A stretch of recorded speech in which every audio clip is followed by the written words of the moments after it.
Эң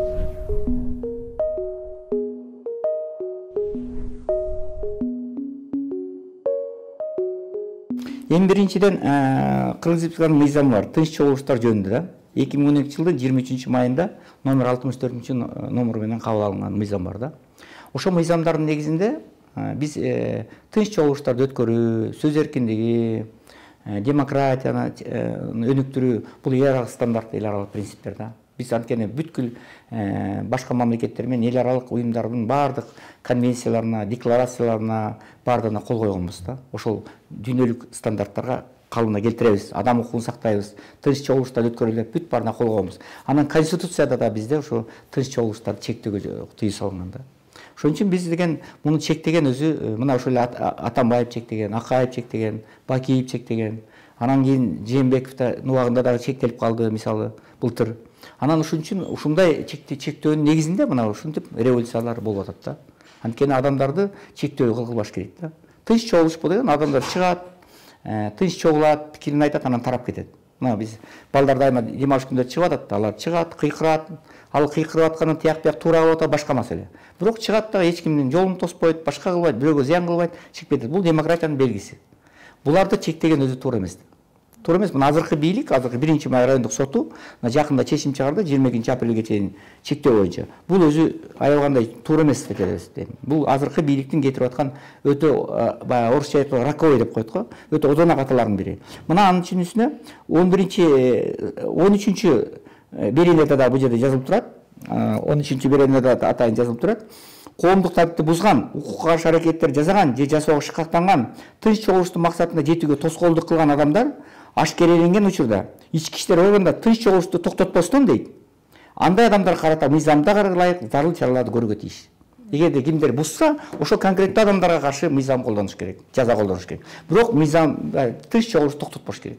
Чектебеш керек. Баланча күнгө чейин токтотуш керек, анан майрам келе атат, анан тиги паркта отургандардын эмесин тынчын алып атат деген туура эмес. Ал жөнөкөй эле шылтоо да. Ошон үчүн азыркы бийлик мына уже чоң ката кетирип атат.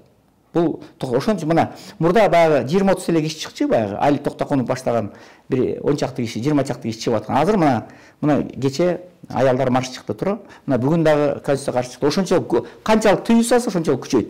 Анан эл аралык коомчулуктар бар, Human Rights Watch, Freedom House, Amnesty International деген уюмдар. Мына уже азыркы Садыр Жапаровдун бийлигин өзү сындай башташты.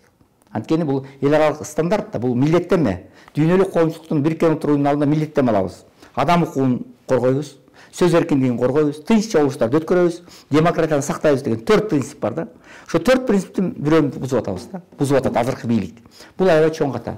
Ошон үчүн азыр тез аранын ичинде жана соттун чечимин кайрадан жокко чыгарып, тынч жыйындарды өткөрө берсин деп ошону кайра калыбына келтириш керек. Мына ансыз деле кече чыкпадыбы аялдар? Ким токтото алды? Токтото алган жок. Мына чечим аткарылган жок. Райондук соттун чечими аткарылган жок. Мына бүгүн чыкты. Ким токтотту? Аларды камаганды жок. Мына былтыр Сооронбай Жээнбековдун убагында камай койду эле, канчалаган жаман сөздөр болду, туурабы? Ошон үчүн бул бийлик камаган жок. Камаган болгондон кийин анда чектебесин да. Эмнеге чектеп коет? Ал эми бүгүнкү чыгып аткандардын бир талабы, мына кечеге чыккан аялдардын бүгүнкү талаптарынан тынч чогулуштарды чектебегиле деген талаптары туура.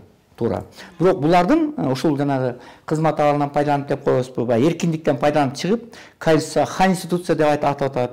Же болбосо конституция туура эмес иштелген дейт, парламент таркап кетсин дейт. Бул конституцияны кабыл албаш керек. Парламенттик шайлоо өткөрсүн, анан жаңы парламент кабыл алсын дейт. Бул туура эмес. Анткени булар баягы өтө катуу кетип атат да. Демократияны өтө катуу пайдаланып атат. Азыркы башаламандык алып келгенге аракет кылып атат. Мен айтып атпаймынбы, булардын артында чоң саясий күчтөр бар. Мен айтып кеттим да. Мурдагы президент болгондор бар, конституциянын атасы болгон адамдар бар. Мына азыр түрмөдө яткан мурдагы президент бар. Мына булардын баардыгы биригип алды. Баягы койго каршы кашкырдай үчөө биригип, азыркы президентке каршы биригип, мына ал жерде парламентте чыгып аткан 7, азыркы конституцияга каршы сүйлөп аткан 7-8 депутат ушул 3 лидердин партиясына мүчө болгондор, ошолор аркылуу парламентке келгендер, ошолордун аркасы менен депутат болгондор. Мына ушулар атайын так задачаларды алган, тапшырмаларды алган. Себеп парламент мына ошол эле Карамушкина баштап парламентке баргыла дагы ушул бир башаламандык кылгыла. Эптеп конституцияны жаманаттык кылгыла. Комиссия кабылган күндө дагы эптеп кийин ошонун аркасы менен биз бир тополон кылып Белоруссия сыяктуу кылалы деген аракеттер менен чыгып атышат да. Бирок тынч жыйындарды өткөрүш керек. чыгыш керек, пикирин айтыш. Бирок тынч жыйындардан пайдаланып алып, ушундай бир башаламандыкты уюштурганга болбойт да. Эгерде мына акыры башаламандык айланып кетпеди мына. Мына 5-октябрда тынч чогулган элдер. Анан акыры мына башаламандыкка айланып кетти. Жок да, кепилдик жок да башаламандык айланып кетпейт деп туурабы? Ошон үчүн башаламандыкка айландырганга алып барбаш керек. Бирок чектебеш керек. Чектегенден анан бийлик ката кетирип алды да. Ошон үчүн булардын койгон талаптары жанагы талабы туура, тынч жыйындар жөнүндө койгон талап бул бийликтин чоң катасы. Ал эми башка талаптар мен Конституциянын Конституциялык кеңешменин мүчөсү катары Конституциянын 3 жай бою эртеден кечке отуруп иштеп чыккан адамдардын бири катары, Конституциянын авторлорунун дейин, баягы Конституциянын жаңы долбоорун иштеп чыккан адамдардын бири катары бул Конституция эл аралык стандартка туура келген, башка Конституциядан айырмаланган жакшы Конституциянын бири. Только бир 4-5 маселе бар. Талаш тартыш жерлери бар, биз аны парламентке калтырганбыз. Парламент оңдош керек деп. А парламент оңдобой атпайбы? Биздин запятойда точканы да алмаштырбай атат. Анткени булар жоопкерчилик, биринчиден булардын билими, компетенттүүлүгү, мындай жанагы алган мына Конституция боюнча баягы негизи жетишпей атат да. Оңдоонго мындай деңгээлдер жетишпей атса керек. Экинчи, раз булар автор болгондон кийин оңдош керек. Оңдоп туруп же өзлөрүнүн тиши өтпөсө анда башка адистерди жалдап болсо дагы Конституцияны жакшы кылып чыгыш керек. Анткени биз иштеп чыктык, бирок биздин иштеп чыккан кээ бир кемчиликтер бар. Ошолорду оңдоп туруп анан референдумга чыгарыш керек. Булар аны жазагысы келбейт. Жоопкерчиликтин баарын Конституциялык кеңешмеге жүктөп коюп атат. А Конституциялык кеңешме деген мындай президент указы менен түзүлдү, кайра тарап кетти. А парламент толук туруктуу иштей турган органда, алар мыйзам чыгаруучу органда 3 бутактын 1 бутагы болуп эсептелет. Ошон үчүн булар аягына чейин иштеп, жакшыртып, күчтөп, өзгөртүп, кошумча алымчасын кылып туруп, иштеп чыгып, анан мыйзам эмеге референдумга чыгарыш керек. А булар андай кылбай атат. Булардын чоң катасы.